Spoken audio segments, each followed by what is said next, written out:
Hey YouTube, T. Holtz here.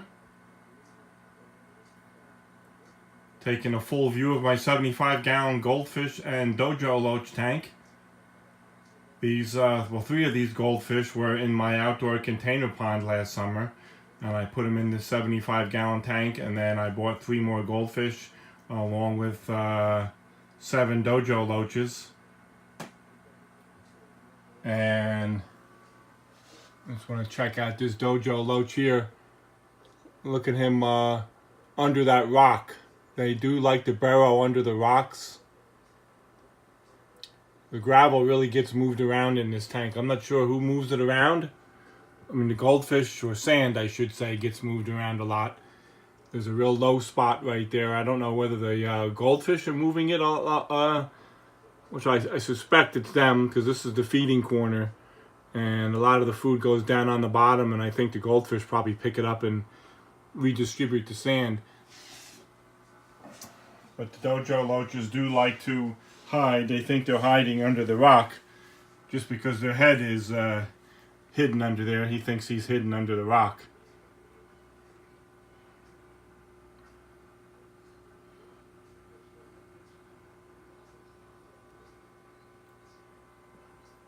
Here's one of the larger goldfish that was in the pond. A couple of the smaller ones here, which are now getting quite big. They're not growing as big inside as they did when the original fish were outside. I suspect some natural foods, maybe bugs or mosquitoes or whatever they might have been eating when they were outside, they put some size on pretty quick. The ones that I got after that, when I moved the fish inside, have certainly not grown anywhere near as quickly. I'm going to look down here, this Dojo Loach. Maybe he found some food. It looks like that's what he may have found. Some food from yesterday. Maybe it was buried under that rock. What we have in here is 4 Amazon sword plants. I got them growing in these terracotta pots.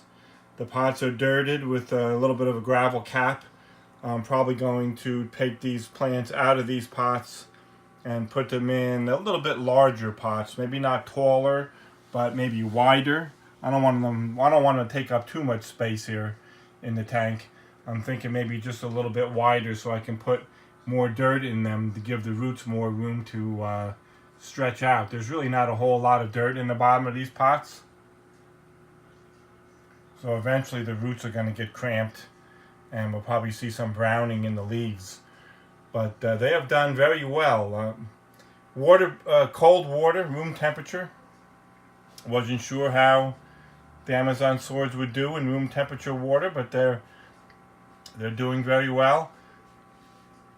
I added some water sprite that I just put into the substrate, an inert sand, so the water sprite's not getting any nutrients from the sand. Water sprite is not dying, but it's not growing as fast as it does in my other tanks that have warmer water. It looks good, the color of it is good, but it's not growing like it does in my other tanks, which I'm okay with because water sprite has a tendency to grow real fast, and I don't really need it to do that. And then in the back I have manzanita wood that is all covered with Java moss. I only put a pretty small amount of Java moss in here, and that has grown. It's hard to see it there in the back, but the back has all Java moss all through that manzanita wood. And in the top we have the water hyacinth that was in the pond outside last summer. Originally I had a lot of water lettuce in here too, but all of the water lettuce died back once I put it in here, and it's all gone. I don't think there's any water lettuce in here at all now. There is some red root floaters that I put in here from another tank. You can see the red root floaters right there. They did grow actually quite a bit. There you see some of the red root floaters. I didn't put that much in here, but now they're all in between all these water hyacinth plants.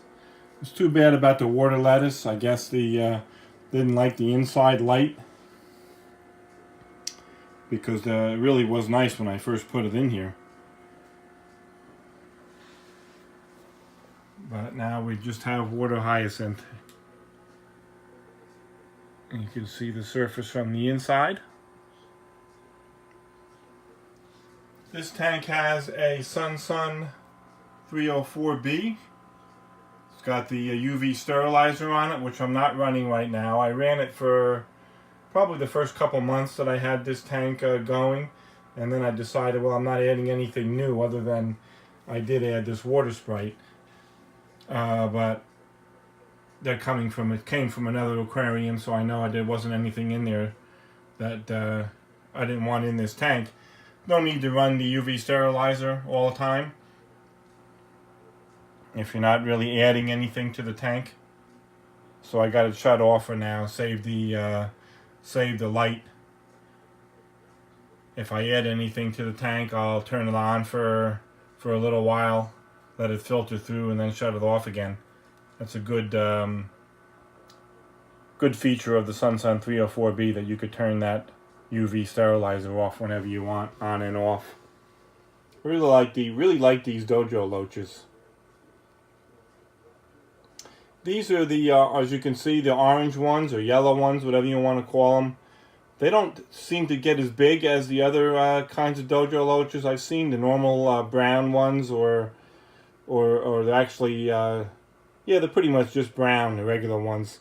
Seen them get huge. Now I don't know if these are slow growers and eventually they'll get that big, but they're really not that big.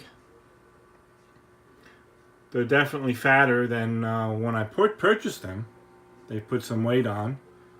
They have to really compete with the goldfish for food. The goldfish will eat, of course, anything, and dojo loaches have to compete. And I don't put high protein foods in here. I'm just putting foods in that are good for the goldfish. You don't really want a high protein food for goldfish. The dojo loaches could probably use a little bit more of a meaty protein diet, but they seem to be thriving with what I'm feeding them.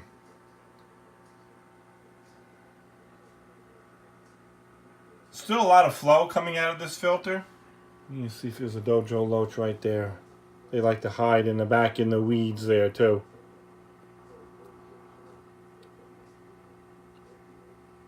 Still a lot of flow coming out of this filter that I haven't changed it. It's been 6 months since I started this tank, and I've left the filter be all that time.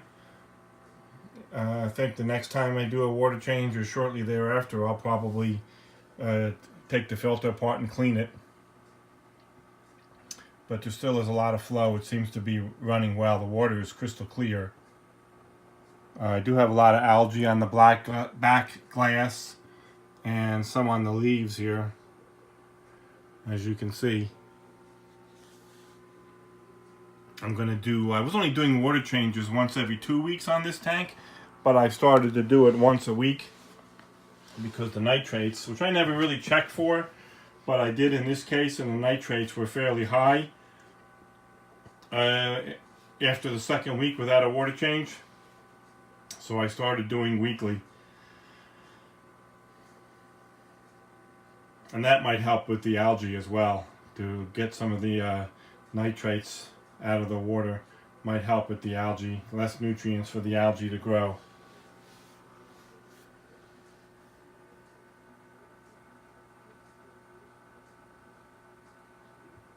But I'm liking this tank. I like how it's worked out. I wish the water lettuce would have survived, because it could have gone back outside in my pond in a couple months, but that didn't happen. We're running, you see the Odyssey light. There's 4 fluorescent bulbs in here. I have them on about 7 hours a day. Each one is 54 watts, I believe, so we're looking at 280 8 watts of light, much of it being blocked, of course, by all those floating plants in the top.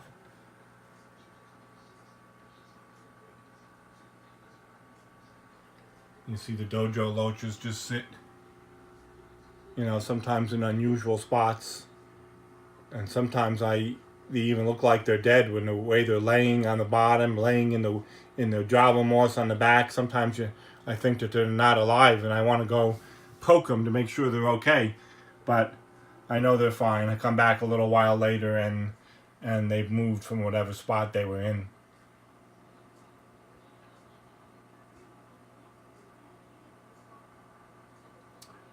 All right, YouTube. This is my 75-gallon Comet Goldfish and Dojo Loach tank.